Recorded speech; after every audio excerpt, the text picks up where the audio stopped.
abrir sus cámaras para que pueda tomar yo una captura de pantalla, por favor.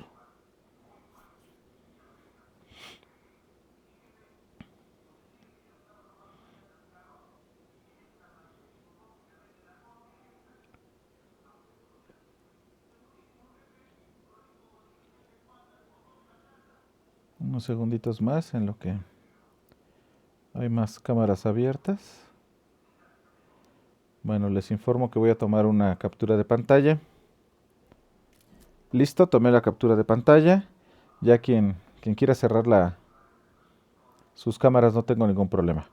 Muy bien, voy a comenzar ahora a presentar la pantalla para que podamos comenzar con la clase.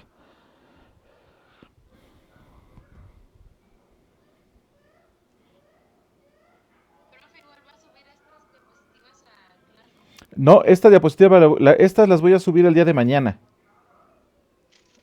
Mañana ya tienen ahí. ¿Cómo? No lo escuché. Sí, hasta donde alcancemos a llegar mañana es hasta donde vamos a, donde va a venir el examen. Ajá, sí. Muy bien, ya estoy compartiendo entonces la pantalla. Vámonos con la presentación. Es este. Pero estoy hasta acá. Entonces nos quedamos en la parte del ajo, ¿no? Esta parte que estuvimos platicando ayer con respecto al ajo. Miren, esta parte no, eh, lo que son la vía extrínseca y vía intrínseca de la coagulación, aunque ya la revisamos, aquí lo vamos a ver como paso por paso, dado que en muchas simplemente les dije, este es el factor X, porque así como de manera simplificada, se puede decir, pero ahora que estuve revisando bien la parte de las enfermedades, sobre todo lo que son las hemofilias y algunas otras, enfermedades que vamos a estar revisando, me di cuenta que sí necesitamos hablar de un poco de algunos otros factores. Eh, yo sé que ha habido como mucha información. Quizás el día de mañana, a lo mejor el examen viene hasta lo que veamos hoy y el día de mañana llegamos a algún acuerdo o tenemos un rato de clase y luego llegamos a algún acuerdo para ver exactamente qué les voy a preguntar, porque no me gustaría hacerles una pregunta o más bien no me gustaría que el examen fuera de fisiología, ¿me explico? La clase es farmacología. Entonces, muy probablemente, o llegamos al acuerdo de una vez antes de que comencemos con la clase, me parecería, desde mi punto de vista, que podríamos más bien eh, preguntar lo que es fisiología básica. Obviamente sí tenemos que entender la fisiología o del sistema, cómo funciona de manera normal, pero que carguemos más hacia el área de hacia el área de farmacología, hacerles preguntas más de tipo farmacológico, a lo mejor solamente un solo problema. Estoy pensando en dejarles nada más un problema que ustedes pudieran resolver. O sea, un problema sería como un diagnóstico y cuál sería desde su punto de vista el más adecuado de los tratamientos. Eh, la, el examen va a ser de confusión múltiple y seguramente de falso y verdadero. No creo que coloque, a lo mejor voy a colocar una o dos preguntas libres, o sea, de respuestas abiertas, pero el resto pues va a ser ¿cómo se llama? De opción múltiple, me explico, va a estar ahí la respuesta, o un falso y verdadero. No quiero cargarme tanto a la parte de la fisiología, pero tampoco quiero que se vayan a confiar, ¿no? De que no va a haber preguntas de fisiología, porque sí tenemos que entender la parte fisiológica, pero hay que agarrar como la parte más general, ¿me explico? No quiero llegar, o sea, de una vez les digo, por ejemplo, la vía extrínseca y la vía intrínseca, que son una serie de pasos, pues no se los voy a preguntar. O sea, es bueno que lo sepan, porque vamos a hablar de cómo algunos factores se activan para lograr la activación de la trombina, que acuérdense que es pues una de las enzimas más importantes para empezar a romper este, el fibrinógeno, ¿no? En realidad, por ejemplo, la coagulación, pues también la parte general de lo que entendemos por coagulación, lo que es el tapón de plaquetas, etcétera, etcétera, ¿me explico? Porque ha sido muchísima la información que hemos estado manejando, es mucha, y siento que nos podríamos ir perdiendo. Pero si agarramos, o sea, como las cosas más generales, yo creo que eso es lo que podríamos ir preguntando. En fin, ya vemos cómo nos va en el examen. Y pues no sé si tengan alguna duda con respecto a lo que les acabo de comentar. Pues sí, sí, ¿verdad? Yo que me preocupo, pues ustedes preocúpense, yo que... Pero bueno, pues ahí vemos, vamos viendo cómo nos va en esta parte de los exámenes. En fin, vamos a ver la vía extrínseca. Ya esto lo platicamos de una manera más como general. Aquí lo único que voy a hacer es como concentrarnos en los diferentes pasos. Esto es cuando, obviamente, se acuerdan que en un principio les decía, esto es la parte de la activación de las cascadas que hemos estado revisando. Pues generalmente nos centran cuando el daño es a nivel vascular. Y yo les decía, pero no solamente es a nivel vascular, sino hay muchos factores que se están liberando, pues desde el mismo daño tisular. Y es esto precisamente la vía extrínseca de la coagulación, que es el traumatismo tisular a nivel. Lo primero que ocurre, pues, es un daño a nivel de los tejidos, o, o se daña, pues, la piel, los tejidos, etcétera, etcétera, que están pegados a los capilares. Y eso es lo primeritito que va a ocurrir. Y todos los factores que estamos y que ya hemos revisado y que no tenemos la ruta, bueno, es que nos podemos perder en eso, ¿me explico? O sea, podremos entrar y ver, por ejemplo, la sustancia P, y si uno nada más se mete a las puras rutas de la sustancia P, pues es un mundo de información, ¿me explico? Si nos vamos con las prostaglandinas, igual es un mundo de información, entonces nos perderíamos muchísimo en el detalle, y también muchos libros lo que hacen es eso, juntan todo lo que hemos estado revisando, todas estas sustancias y moléculas que hablamos cuando había daño tisular, que les ponía yo el ejemplo como de una tachuela, ¿no? Déjenme ver la imagen por acá. Aquí. Todos estos que hemos estado revisando y que además no son los únicos, hay más. Aquí les estoy colocando solamente algunos de los más importantes y de los que más se han estudiado. Todo esto, este autor lo maneja como ay no, estamos por acá. Lo maneja como factores tisulares o factor tisular. Es decir, una vez que el tejido se daña, pues libera una serie de factores. Y aquí está la liberación del factor tisular. ¿Me explico? Que en realidad pues es un conjunto de sustancias y que podríamos ir revisando. Me explico cada una de ellas, pero nos iríamos perdiendo en los detalles. El tejido traumatizado pues libera un complejo de varios factores llamado factor tisular. O tromboplastina tisular. O sea, es la forma de llamarle a ese conjunto de factores que son liberados durante el rompimiento o el traumatismo del tejido. ¿Sale? Ese factor pues se compone por lo general de fosfolípidos procedentes de las membranas del tejido, más un complejo de lipoproteico, etcétera. Hay un montón de cosas que se liberan aquí. ¿Esto qué es lo que va a hacer?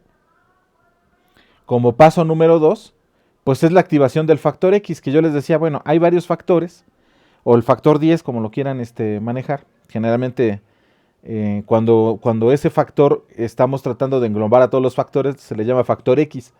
Cuando estamos hablando del factor per se, es el factor 10. Hay una serie de factores que se han mostrado porque también no se entiende bien, creemos que puede haber más de una sola sustancia. Entonces se le llama factor, ¿me explico? ¿Qué es lo que va a pasar con ese factor tisular? Pues lo primero que van a hacer pues es la activación del factor 10 o el factor X. Ese factor 10 que están ustedes viendo aquí, la manera como se va a activar, que aquí están viendo la ruta, es a través de la activación del factor tisular a la activación inmediata del factor 7. Cuando ustedes vean este A es porque ya está activado. Fíjense bien cómo estaría la ruta. El factor tisular lo único que haría es activar a este factor 7. Esta activación es exactamente lo mismo que estaría ocurriendo con la trombina o cuando el fibrógeno que no está activo, es decir, el fibrógeno cuando está en la cadena larga, no está pegajoso. Necesita que la trombina llegue y rompa los monómeros, estos a su vez formen dímeros y luego formen la red. Es algo muy parecido. Este factor lo que va a hacer es activarlo, o sea, cambiar su constitución y volverlo, o su composición, y volverlo activo. Ese factor 7 tiene la capacidad de activar al factor 10, siempre y cuando haya calcio. ¿Se acuerdan que yo les decía, a mayor cantidad de calcio, mayor activación del factor 10 y a su vez, pues activación de la trombina, porque este es el resultado final de esto, activar la trombina. El calcio es liberado precisamente por las plaquetas, ¿se acuerdan? Que les decía, Las plaquetas, una vez que se activan, lo primero que hacen es liberar calcio y liberar un montón de factores también que son quimoatrayentes y que van a funcionar también para la activación de la trombina. Todo esto es una serie de pasos que están todos unidos entre sí. ¿Me explico? Vamos a revisarlo de esta manera, ¿no? El factor 7 activado va a entrar en contacto con el factor 10 en presencia de calcio liberado por las plaquetas y de inmediato se activa el factor 10 activado. ¿Y qué es lo que va a hacer? Pues activar al activador de la prototrombina. ¿Se acuerdan que la protrombina activa a la vez a la protrombina o este activador y lo cambia a trombina? Y se dan cuenta que hay un feedback positivo. La trombina incluso puede activar al activador de la protrombina. ¿Me explico? Bien, ¿a qué voy con esto? Todo esto que están viendo aquí es una cascada para poder cambiar la protrombina en trombina, otra vez en presencia de calcio. Y acuérdense que esta trombina es la que va a tener la capacidad de cortar el fibrinógeno en los monómeros. ¿Me explico? A ver si no los hice más bolas, pero esta es la cascada como sería. Hay un traumatismo tisular, lo que hace es un montón de factores que ya estuvimos revisando. Estos factores a su vez activan al factor 7. El factor 7 cuando entra en contacto con el factor 10 en presencia de calcio lo activa y esto a su vez pues funciona como un activador de la protrombina. ¿Me explico? ¿Y qué es lo que va a hacer? Pues cambiar la protrombina en trombina. Otra vez también en presencia de calcio. ¿Y qué va a hacer la trombina? Pues hacer precisamente lo que hace que es el rompimiento del fibrinógeno para transformarlo en monómeros y que estos a su vez formen dímeros y posteriormente formen la red que se va a encargar de la formación del coágulo. Aquí lo estamos viendo como un poco más, con más detalle para que entendamos dónde participa el factor 7, dónde participa el factor 10, porque de esto depende, o va a depender, algunos tipos de hemofilia o algunos tipos de problemas que vamos a revisar. ¿Me explico? Un poquito más adelante. Básicamente es esto. No sé si tengan alguna pregunta con eso que les estoy diciendo. Aquí va a venir también descrito. Esto no se los voy a preguntar, solamente es para que sepan dónde están los factores, porque algunas enfermedades tienen que ver con problemas genéticos, algunos, por ejemplo, como la hemofilia, en precisamente estos factores. Y al no haber estos factores, no hay la activación de la trombina. ¿Me explico? Al no haber activación de la trombina, pues entonces no hay coagulación. Por eso es que es importante y me pareció importante revisarlo nada más para que ustedes sepan dónde están y qué factores se están activando, pero tampoco necesito tanto detalle. Lo que necesitamos entender ahora es cómo manejarlo de manera farmacológica. Pero bueno, no sé si alguien tenga dudas con respecto a eso que acabo de mencionarles aquí. No, profe, Ok, ajá. ¿De hecho qué, perdón? se entiende bien. Ok, perfecto. Si no, aquí está el esquemita, ¿no? No hay tanto lío. Esto es un feedback positivo, o sea, la trombina se autofeedbackea, digamos, ¿no? O sea, se ayuda a sí misma a formarse, ¿no? Muy bien, el otro sería entonces la vía, esta es la vía extrínseca todavía, la otra sería la vía intrínseca, que esta es una vía que ya es un poco más elaborada o que se entiende más. ¿Me explico? A ver, permítanme un segundo, por favor. Dame sus mantitas. ¿Por qué están llorando ahora? Porque se pelean. ¿Por qué se pelearon? Porque la Neni quién sabe que iba a agarrar y el Santi le pegó así con el coche. Con su cochecito. La otra. No sé, no me estés.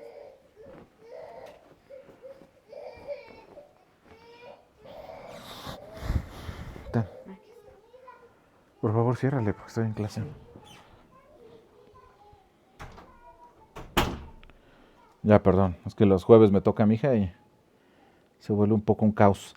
Muy bien, entonces ahora es la vía intrínseca de la coagulación. Entonces vean, aquí ya estamos hablando del traumatismo que se le conoce como de la sangre, que en realidad es el traumatismo de los vasos sanguíneos, ¿me explico? Todo vaso sanguíneo tiene colágeno, acuérdense que tiene, bueno, entre otras, tiene moléculas de colágeno, que son lo que les permite la elasticidad al vaso sanguíneo para poder incluso hacer la vasoconstricción o hacer la vasodilatación, y que ya platicábamos que esta parte del colágeno, pues que es sumamente importante, que las mujeres tienen mayor cantidad que los hombres, y que en los hombres va desapareciendo conforme va pasando la edad. Y esa es una de las razones principales por las cuales los hombres estamos más predispuestos a infartos de miocardio o infartos en cualquier otra parte, pero lo más común es que haya infartos a nivel cardíaco. Pocas mujeres sufren de infartos a nivel cardíaco. Pero tal vez también esta parte del colágeno, la gran cantidad de colágeno que tienen las mujeres con la edad lo que va haciendo es cambiar la forma sobre todo de las venas y por eso son más o están más predispuestas a la aparición de varices. ¿Me explico? Aunque hay un componente genético también, ¿no? Donde hay hombres que también les puede dar por un componente genético. En la mayoría de las mujeres que les llega a dar que no es genético es precisamente por esta parte del colágeno. O sea, tiene sus ventajas y tiene sus desventajas. No les va a dar un paro cardíaco, pero es probable que si no se cuidan y sobre todo si ya hay un componente genético en su familia, pues que comiencen a desarrollar varices más fácilmente que los hombres, ¿no?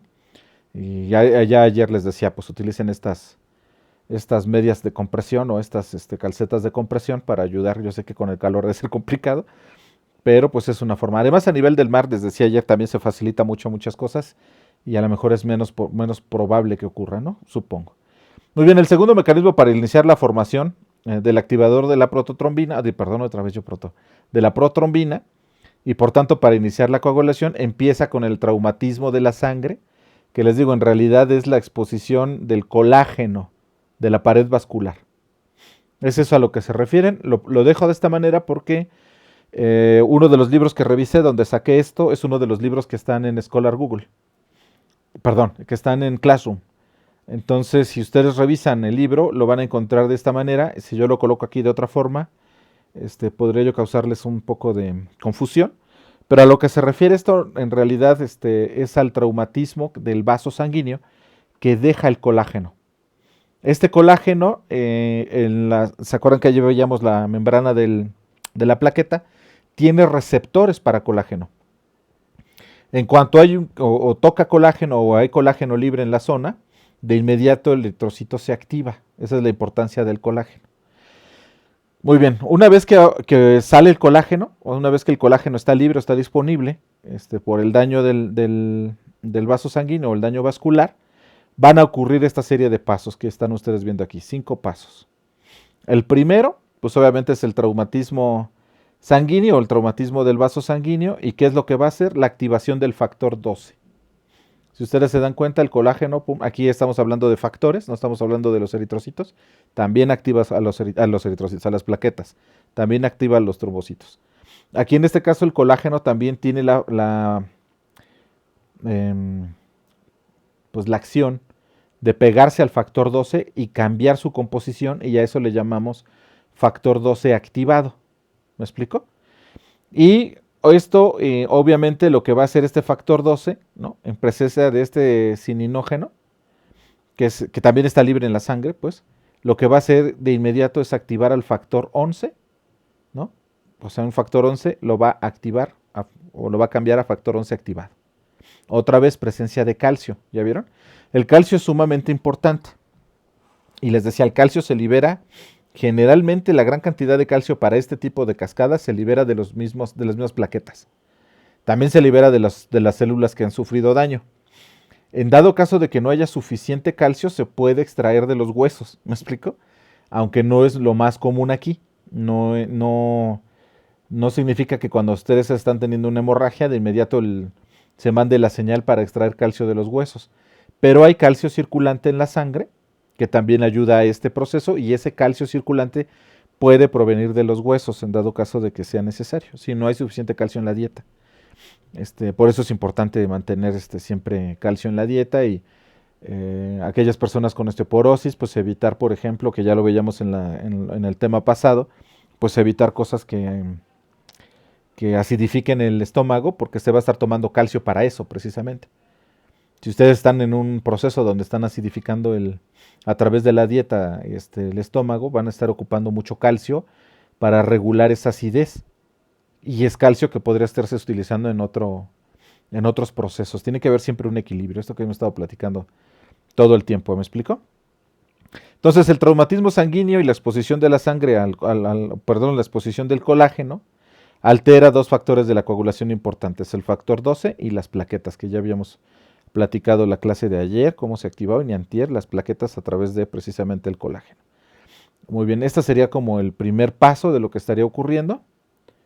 Si nos vamos al segundo, que es la activación del factor 11, que es esto que les digo, el factor 12 activado actúa sobre el factor 11 activándolo, ¿no? Que es esto que le requiere que esta reacción necesita del cininógeno y se acelera con esta que es una precalicreína, que también está libre. Esto es como un factor de...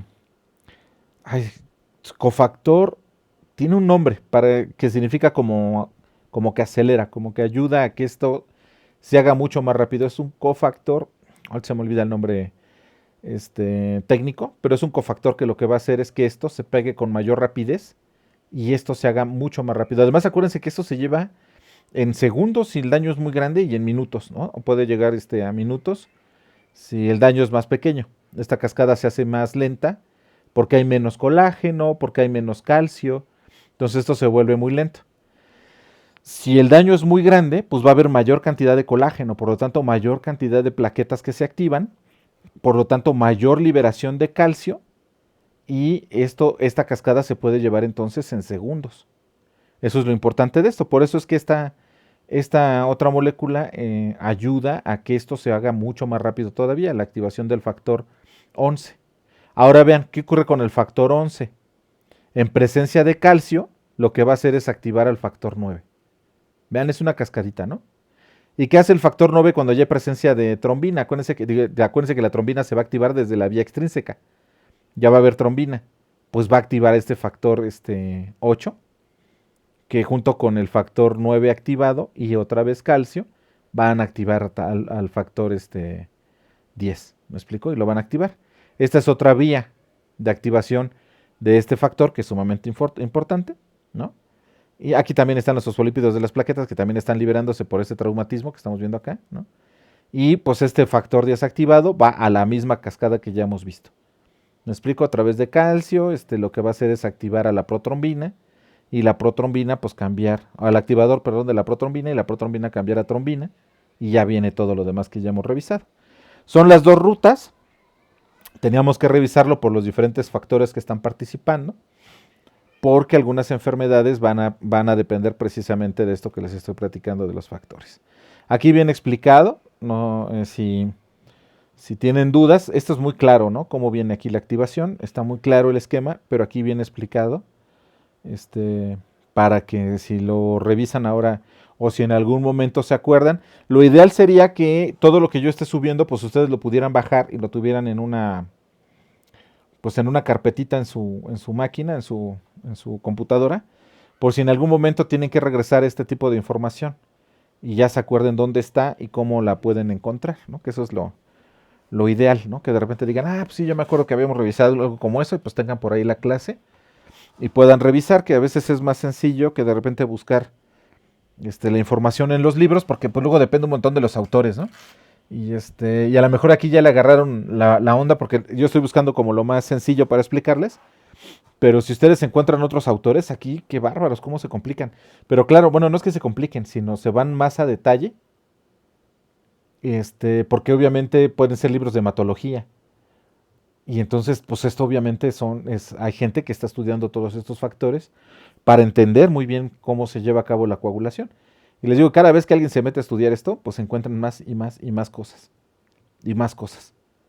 Pero la generalidad, nosotros lo que nos funciona es entender la generalidad, saber cuáles son los principales factores, porque esos son los que se van a manipular vía fármaco.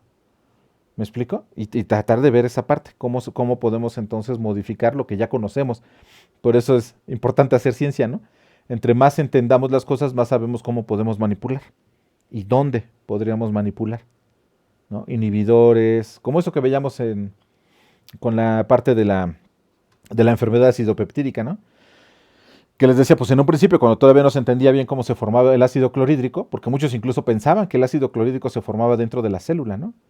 Y yo les digo, no se forma dentro, se forma fuera de la célula, porque el ácido clorhídrico es tan fuerte que pues obviamente mataría a la misma célula que lo está formando. Pero ya cuando entendimos cómo funcionaba la bomba de protones, porque además no es la única vía, no son las únicas vías, son las que más se conocen para la cuestión de la fisiología. Una vez que se entendió la bomba de protones y que se supo que además estaban los receptores a hidrógeno 2 o los H2, pues era muy sencillo entonces meter inhibidores de estos receptores. Bueno, no muy sencillo, pero ya tenías la ruta, ¿no? Dices, voy a meter un inhibidor de los H2 o un inhibidor de la bomba de protones. Y con eso evito que se forme el ácido clorhídrico. Entonces, una vez que tú entiendes el fenómeno, tú puedes llegar y decir, pues sabes que lo que yo voy a hacer es un inhibidor, por ejemplo, de la actividad del activador de la protrombina. Y lo que yo voy a hacer es evitar que haya trombina y por lo tanto evitar que haya coágulos o que haya coagulación. Es decir, hago un anticoagulante. ¿Para qué? Pues obviamente para la gente que forma coágulos espontáneos. Que bueno, son patologías que vamos a estar revisando. Esto ya se los platiqué el día de ayer, ¿no? Cómo se elimina el exceso del tapón o el exceso del coágulo para dejar solamente por fuera lo que sería como el coágulo ya desecado o sin agua. Y por dentro, pues la pared más o menos lisa para que pase la mayor cantidad de sangre posible y no haya problemas de isquemia, ¿no? Eso lo platicamos el día de ayer. Y estas son las enfermedades que les digo que causa hemorragia excesiva en los seres humanos, que es con la primera patología que vamos a trabajar, que son las hemorrágicas. Muy bien. Pues la hemorragia excesiva puede deberse a una deficiencia de uno de los muchos factores de la coagulación sanguínea. Es decir, es tan complejo el grupo, ¿no? O la cantidad de pasos que se debe de llevar a cabo, que imagínense un problema en un gen responsable de la formación de la síntesis del factor 12. Simplemente sin factor 12 la vía intrínseca no se lleva. Toda esta vía intrínseca no se lleva. Entonces, ¿qué necesitarías? Pues la activación por la vía extrínseca. Entonces tu coagulación es muy lenta, ¿no? O es ineficiente. Alguien que tiene las dos vías bien o saludable, alguien que tiene estas dos vías pues sanas, ¿no? O que se pueden llevar a cabo, que no tienen problemas de estas dos vías, pues tendrían una coagulación que nosotros consideraríamos común o normal. Pero, ¿qué es lo que puede ocurrir en todo esto? Pues obviamente un montón de pasos que pueden llevar precisamente a que cualquier factor que tengas en menos cantidad te lleve a tener pues diferencias en la coagulación. Por eso es que cada uno de nosotros coagulamos en diferente tiempo, ¿me explico? Es una parte también muy fenotípica dependiendo de cuánta cantidad de factores tengamos. Cómo está nuestra genética, cómo nuestra parte fenotípica, que es la expresión de los genes. Y eso es lo que llevaría a cabo pues que algunos coagulen muy rápido y otros coagulen un poco más lento. Pero ahorita vamos para allá. Estas tres partes son las más estudiadas y más comentadas de las enfermedades, o más bien qué provoca la falta de coagulación. La deficiencia de vitamina K, que es la primera que vamos a revisar. Las hemofilias, que yo creo que nos va a dar tiempo hasta aquí de llegar. Y la trombocitopenia. Esto que está aquí es deficiencia de plaquetas y tiene un componente genético, una deficiencia de plaquetas. Pero ahorita vamos a ver también que hay otras cuestiones que pueden afectar. ¿Me explico? Muy bien, ahora vámonos con la deficiencia de la vitamina K. Aquí les pongo diferentes tipos de problemas. Obviamente este es el hígado sano. Ayer alguien decía la cirrosis, ¿no? Alguien decía, un paciente que tiene cirrosis tiene problemas de coagulación. Sí, porque el hígado está funcionando mal. Al funcionar mal el hígado, pues lo primero que va a ocurrir pues es el problema a nivel de la trombina y el problema a nivel de la red de fibrinógenos, ¿no? De fibrinas. Aquí les pongo el cáncer, pero va a depender el tipo de cáncer. Hay cáncer que lo que hace es eliminar precisamente la función del hígado se ve limitada y por lo tanto también habría estos problemas de coagulación. Pero hay otros tipos de cánceres que van a hacer exactamente lo contrario. Las células que se ven afectadas son las células productoras de protrombina o las células productoras del fibrinógeno. Y entonces lo que llega a ocurrir es que hay cánceres que provocan coágulos espontáneos.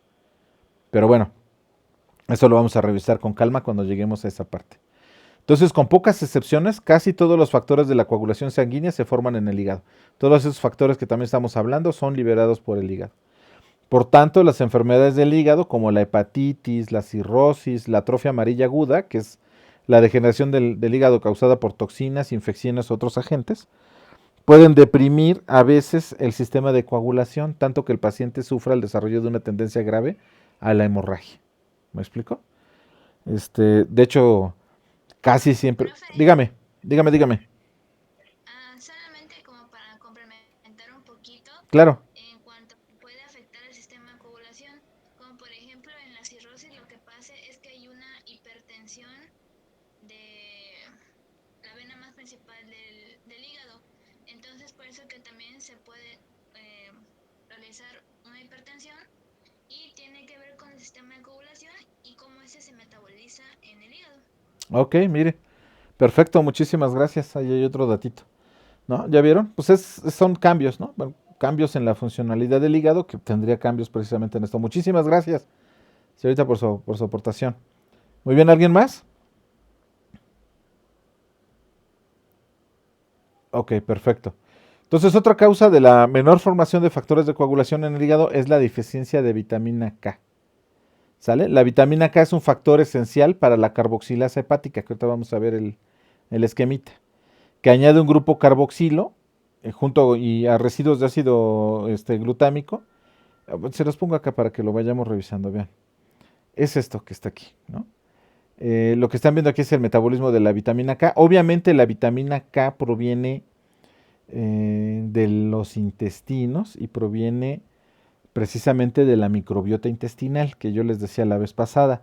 Es interesante ver cómo hemos coevolucionado con ciertos microorganismos que tenemos ya esta parte donde tenemos esta como simbiosis, ¿me explico? Simbiosis mutualista, donde seguramente la bacteria lo que recibe, o las bacterias lo que reciben, pues es alimentación de lo que nosotros comemos. Por lo tanto, no tienen que hacer nada por conseguir el alimento, les va a estar llegando por la misma dieta nuestra. Y a cambio, lo que nos dan es la parte de la vitamina K. Y como estos ejemplos hay un montón. La vez pasada les mostraba el Demodex, ¿no? Que en un principio se supone era un parásito que nos causaba problemas de la piel y que hoy en día, a menos que seas muy sensible, pues la mayor parte de gente que tiene una población de Demodex activa en la piel tiene menos problemas de arrugas, por ejemplo, ¿no? Entonces, así ejemplos hay un montón en la naturaleza. En el caso del humano son muy pocos los que se han estudiado. Muy pocos, ¿no? De tratar de entender cómo es esta relación de estos mismos microorganismos que habitan en nuestro cuerpo con relación a nuestra salud o con relación a nuestra conducta o a las cosas diarias, ¿no? No me acuerdo si en algún momento se los platiqué, pero son responsables, por ejemplo, las bacterias son responsables del odor tipo, del olor que tenemos, que es el olor individual de cada uno de nosotros, y que ese olor permite señalizar a los individuos nuestra genética, es decir, cómo está nuestro sistema inmunológico. En otras palabras, las mujeres, que son las que deciden a fin de cuentas, seleccionan a través primero de la vista, es decir, que el individuo no les parezca abominable, ¿no? Que cuando me digan, bueno, cuando menos no está feo, ya de entrada cuando dicen eso, pues ya tienes un chance, ¿no? Si dice la chica, bueno, pues cuando menos no está feo, pues ya tienen el chance, cuando menos no son ustedes desagradables para la vista de la chica. Y lo segundo es el olor. Es lo segundo que las mujeres, claro, no es el olor consciente, ¿no? Acuérdense que el sistema de olor se divide en dos, lo que es el vómero nasal y el bulbo olfatorio principal. El bulbo olfatorio principal es el que nos permite reconocer los olores, ¿no? Si alguien dice huele como a flores, ¿no? O huele como a manzana o a mango, ese es el bulbo olfatorio principal. El vómero nasal no se vuelve nunca consciente. Lo que recibe el vómero nasal, el cerebro lo recibe, lo interpreta, pero nunca lo hace consciente. Ustedes no saben lo que está percibiendo el vómero nasal, en otras palabras, o el cerebro no lo hace consciente, no lo trae a la conciencia. Pero eso es sumamente importante en las relaciones interpersonales. Ese vómero nasal es el que te va a permitir elegir amigos, es el que te va a permitir elegir pareja, es el que te va a permitir, por ejemplo, apagar la amígdala con el olor del bebé, que eso está clarísimo cómo ocurre. O sea, los bebés tienen un olor que pega, uno pega en el bulbo olfatorio principal, que es el olor a bebé, que todos decimos huele a bebé, y el segundo son las feromonas del mismo bebé, que lo que hacen es apagar la amígdala cerebral y con eso apagan la agresividad. ¿Me explico? Todos los bebés evitan que haya agresión hacia ellos cuando hay suficiente tiempo de presencia.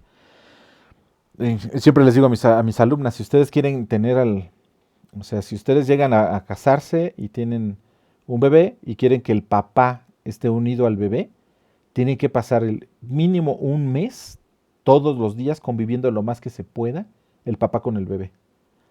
Porque eso lo que va a hacer es cambios cerebrales que se van a largo plazo. Un papá que no está en presencia del bebé, no recibe esta información del olor del bebé y es mucho más fácil que abandone a la cría, mucho más fácil que se vaya. O sea, digo, yo creo que si no funcionan las relaciones, pues ni modo que se vaya. Pero la cuestión es con el crío, con el hijo. O sea, que no se vaya y deje al hijo o a la hija desamparada.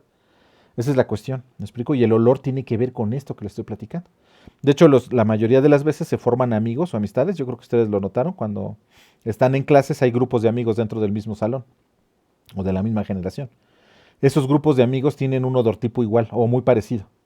Es decir, su sistema inmunológico y el olor que ellos tienen, que se percibe por el vómero nasal, les permite hacer amistad, amigos. Esos son los amigos. Por eso es muy mala idea buscar pareja dentro de los amigos, porque el sistema está preparado para buscar sistemas inmunológicos separados al nuestro, para tener mayor variabilidad. Nada más para que vean la importancia del sistema inmune durante el proceso evolutivo que hemos tenido en la Tierra. Acuérdense que el sistema inmune es el que nos va a proteger pues, de las enfermedades, de los parásitos, etc. Y los parásitos son precisamente una fuerza evolutiva muy fuerte, las enfermedades también. Entonces, ¿qué se ha promovido? Pues que en la mayoría de las hembras del mamífero, no solamente las humanas, lo que busquen son sistemas inmunológicos diferentes al suyo para mezclarlo y que los críos nazcan con un sistema inmune mucho más variable. Y nosotros somos esclavos de eso, ¿me explico? No somos diferentes a los demás.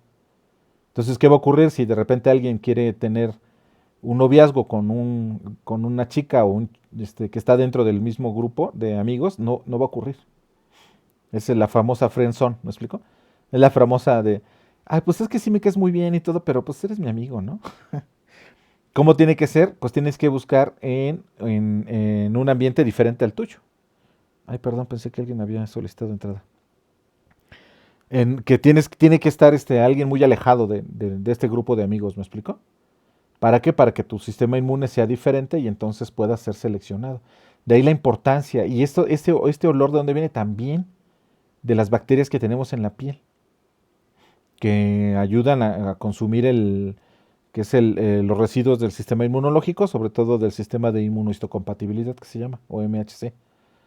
Y ese es el que permite la elección de pareja. Así de sencillo, ¿eh? Bueno, no tan sencillo, porque pues, es una cosa bien compleja que se ha ido averiguando a lo largo del tiempo. Pero para que vean cómo ha habido una coevolución tremenda entre estos microorganismos que nos habitan en el cuerpo y nosotros, ¿no? Nuestra conducta. Esto simplemente de la vitamina K. O sea, no sé si estoy tratando de mostrarles lo complejo que es esto. Es decir, son microorganismos que están en los intestinos y que nos están ayudando. Esta vitamina K, que es sintetizada por ellos y que nos lo mandan al sistema circulatorio, y que esta vitamina K es responsable de los sistemas que vamos a revisar ahorita. Miren. Aquí están los microorganismos, ¿no? La vitamina K la sintetizan continuamente en el intestino bacterias, por lo que la deficiencia de vitamina K casi nunca ocurre en personas sanas, ¿no? Como resultado de la falta de vitamina K en la dieta, excepto en los recién nacidos, ¿no? Porque todavía no se establece. Esta de flora bacteriana lo van a encontrar, pero en realidad ya es un término muy viejo. En realidad lo que se debe utilizar es microbiota, ¿no? Porque flora se refiere más hacia plantas y las bacterias no son plantas, ¿no? Pertenecen a un reino totalmente diferente. Entonces la microbiota intestinal, vean, ¿Cómo se van colonizando? En un principio se creía que los individuos nacíamos sin bacterias y hoy en día sabemos que no. Hay bacterias que son incluso dadas por la propia madre, ¿eh? Incluso y además, ¿saben dónde se averiguó? En los rumiantes, en las vacas, por los veterinarios. Mucha información se ha proveído por este tipo de investigaciones ¿cómo se llama? De veterinarios. Aquí en el caso de las vacas hay muchos estómagos, por si no lo sabían, hay varios estómagos. El primero de los estómagos, que es el rumen, o el segundo, creo que es el segundo, tiene una composición de bacterias que le ayuda a la vaca a degradar la pared celular de las plantas, son muy gruesas, me explico, por eso nosotros no podemos comer pasto, cosas de esas, porque para nosotros es imposible digerirlas, tienen una pared celular que no podemos digerir. Y lo que hacen las vacas es tener un grupo de bacterias específicas para degradar eso. La cuestión aquí era entender si las vacas, cómo era que los críos podían obtener ese tipo de microbiota intestinal, si se supone que nacemos de un ambiente totalmente aséptico, ¿no? Y no, se descubrió que no, hay ciertas bacterias que son pasadas a través del líquido amniótico, o sea, a través de la placenta, por parte de la madre, hacia el mismo crío. Entonces hay becerros que ya nacen con cierta cantidad de bacterias en los intestinos y hay evidencia de que eso ocurre con nosotros. Y cada vez hay más evidencia y más evidencia de que no somos individuos que nacemos sin ninguna sola bacteria en los intestinos. Y son cosas novedosas que no hemos terminado de entender. Ahora, volvamos a esto. ¿Me explico? Los bebés nacen sin muchas de las bacterias que están aquí y las bacterias van cambiando. Ayer les decía, pues al principio se colonizan de lactobacilos porque lo que vamos a consumir pues primariamente es leche. Y mucha de esa leche también tenemos que desdoblarla y también las bacterias nos ayudan a ese desdoblamiento. Y ahora, sin embargo, en personas con enfermedades digestivas, la deficiencia de vitamina K ocurre a menudo como resultado de una mala absorción de las grasas en el tubo digestivo, dado que la vitamina K es liposoluble. Entonces entra a nuestro cuerpo junto con las grasas. Pero si tenemos un problema, que eso es algo que tenemos que tener también ahí muy presente, un individuo que tiene un problema donde constantemente tiene diarreas, donde ya está teniendo problemas de colitis, donde constantemente elimina bacterias y hay un desequilibrio ya dentro del mismo sistema digestivo, puede tener problemas de coagulación. ¿Por qué? Por deficiencia de vitamina K. ¿Ya vieron cómo todo va como unido? O sea, todo va, de pronto uno dice, ay, mira, puedo jalar información de acá, información de acá. ¿Qué sucedería con un individuo que tiene enfermedades crónicas digestivas? Si tiene un desequilibrio en aquellas formadoras de vitamina K, va a tener un problema de coagulación. Y a veces llega la persona y el médico de primera instancia empieza a hacerle la historia clínica y no relaciona porque se le olvida o porque hay tantas cosas que estar pensando, que simplemente llega el paciente y dice, tengo un problema de coagulación, tardo mucho en coagular, y pues la primero que piensa el médico es coagulación, hígado, ¿no? Y entonces vámonos a través del hígado. Y vámonos a intentar. ¿Por qué? Pues porque es la primera pensamiento que uno podría tener. Pues si tienes problemas de coagulación, si no tienes problemas genéticos, lo primero que vas a pensar es en la cuestión del hígado. Pero pocas veces se va a fijar mucho en estas cuestiones de desequilibrios intestinales, ¿no? A ver, ¿usted tiene diarreas crónicas? ¿Usted tiene problemas de esta índole? Ah, pues vamos a irle viendo, ¿no? Claro, esta deficiencia de vitamina K es relativamente simple de solucionar. Ahorita lo van a ver, pues hay individuos que tienen problemas de esta deficiencia y pues simplemente se mete vitamina K sintética, ¿no? Y ya con eso se puede eliminar toda esa parte. Pero bueno, es una cascada de cosas que tenemos que ir entendiendo, ¿me explico? Muy bien. Aquí otra parte de la deficiencia de K, una de las causas más prevalentes de la deficiencia de vitamina K es que el hígado no secrete bilis al tubo digestivo, lo que se debe a una obstrucción, por ejemplo.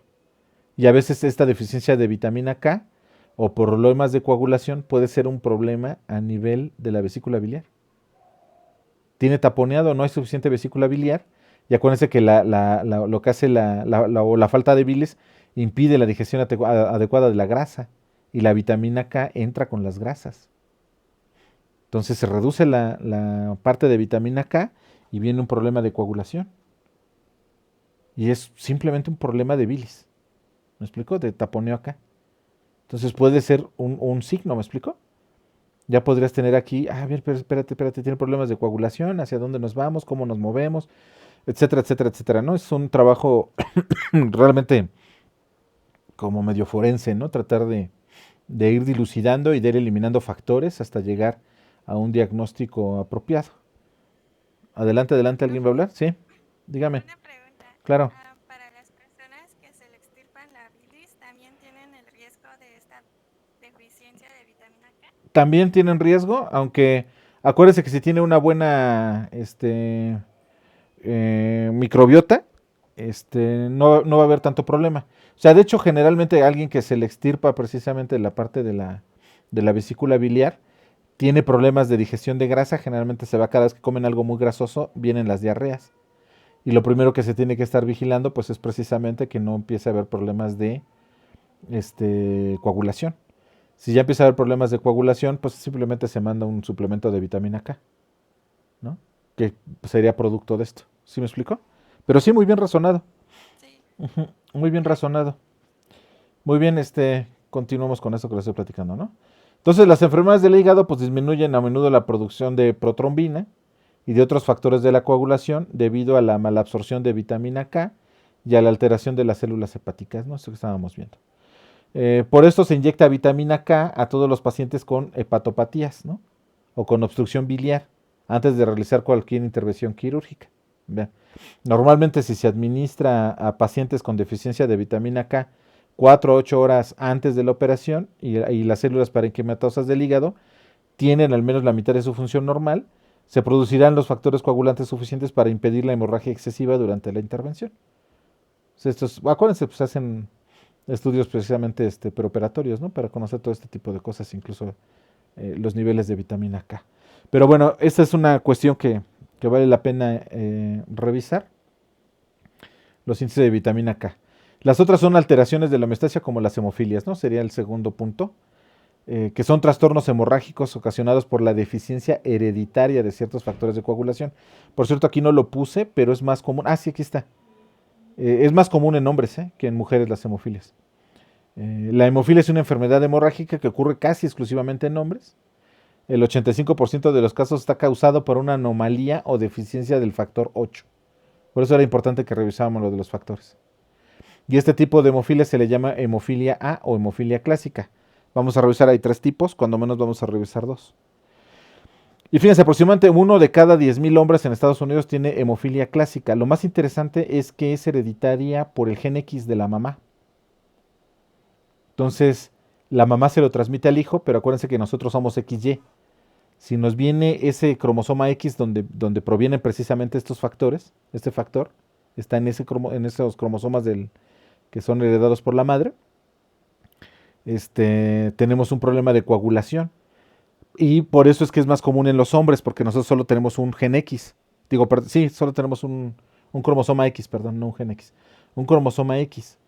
En el caso de las mujeres, pues obviamente son XX, es decir, traen un X de la mamá, que puede ser el que viene con el problema hereditario, pero van a tener un X del papá, que ese nunca viene con el problema hereditario. Por lo tanto, aunque haya genes mal, el otro cromosoma suple la función del que está mal. ¿Me explico? Pero son portadoras. Son mamás portadoras. Que tienen alta probabilidad de heredar ese gen X con problema de hemofilia a los hombres, ¿no? Por eso es que se da más comúnmente ahí. ¿Me explico? En el caso de los hombres. De hecho, tratar de entender cómo es que se les da también a las mujeres y cómo llegaron 2 genes X mal es por la cuestión de la mamá. ¿Me explico? Pero generalmente el hombre que tiene hemofilia, pues además se le dice, ¿no? Tú tienes hemofilia y tienes 50% de probabilidades de heredarle eso a tu hija. Y si te juntas con una mujer que tiene el gen, aunque esté escondido, porque obviamente en la mujer no se va a notar, pues ya te ganaste la lotería. Tienes una hija con hemofilia, que es lo menos probable, pero ocurre. Porque tú ya eres hemofílico y luego te juntaste con alguien que traía el gen, o una portadora, pues ahí está. Le sacaste la lotería a tu hija, ¿no? Generalmente este tipo de de cuestiones, pues se escucha feo, pero pues hay mucha probabilidad de heredar, ¿no? Tengo amigos que tienen algunas alteraciones genéticas que han decidido no tener hijos, ¿no? Y dicen, no, yo no. No tengo hijos porque sé que soy portador, ¿no? Del gen y no quiero, ¿no? Romperle a un crío algo, ¿no? Que le pase a un hijo algo de este tipo, ¿no?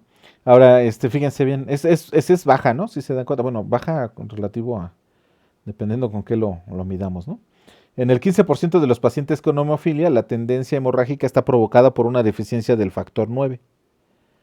Y ambos factores se heredan mediante el cromosoma femenino, el cromosoma X, que les estoy platicando. Muy bien, ¿alguna duda con respecto de esto que estamos platicando hasta el momento?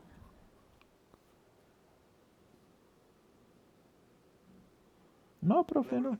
Ok, perfecto. Bueno, pues si no hubiera más dudas, o comentarios, lo vamos a dejar aquí, la clase la vamos a dejar hasta aquí. El día de mañana nos, escuchamos.